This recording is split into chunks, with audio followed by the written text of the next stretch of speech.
জলপার season এসে পড়ছে। জলপাইয়ের টক না খেলে কি হয়? তাই আজকে জলপাইয়ের টক রান্না করতে নিয়ে নিছি, সাথে নিয়ে নিছি পুঁটি মাছ। আজকে জলপাইয়ের টকটা রান্না করবো পুঁটি মাছ দিয়ে। আর এই টকটা খেতে দুর্দান্ত, অনেক মজা লাগে, অনেকগুলো ভাত খাওয়া যায়। এখন টকটা রান্না করব, অল্প পেঁয়াজ নিয়ে নিছি যেহেতু আমি টক রান্না করব। পেঁয়াজটা ভাইজা নেব, তারপরে হলুদ, আদা, রসুন সব দিয়ে দিছি, লবণ। খালি এখানে মরিচের ফাঁকিটা দিইনি, কারণ টকে এত ঝাল খাওয়া যায় না। এখানে আমি কাঁচামরিচ দেবো। এখন মশলাটাকে কষায় নিতেছি, একটু পানি দিয়ে দেব, পানি দিয়ে একটু কষায় তারপর পুরো পানি দিয়ে দেব টকের জন্য। আর টক রান্না করানোর সময় বলক আসার আগে জলপাই আর ধইনা পাতাগুলো দিয়ে দেব।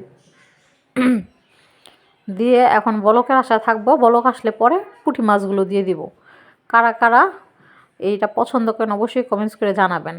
এটা পুঁটি মাছ ছাড়াও খাওয়া যায়, কিংবা অন্য মাছ দেওয়া খাওয়া যায়, যে যেটা খেতে পারে। কিন্তু আমার কাছে পুঁটি মাছ দিয়ে জলপাই টকটা খেতে অসাধারণ লাগে। এক প্লেটের জায়গায় আমি 2 প্লেট ভাত খেয়ে ফেলতে পারি শুধু এই টকটা রান্না করি।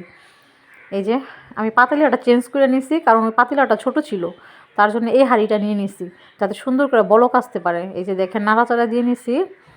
মাছগুলো আগে থেকে ভালো করে ধুয়ে টুয়ে রাখছিলাম। রান্নাটা শেষ, ভালো করে ফুটে আসলে আমি নামায় নেব।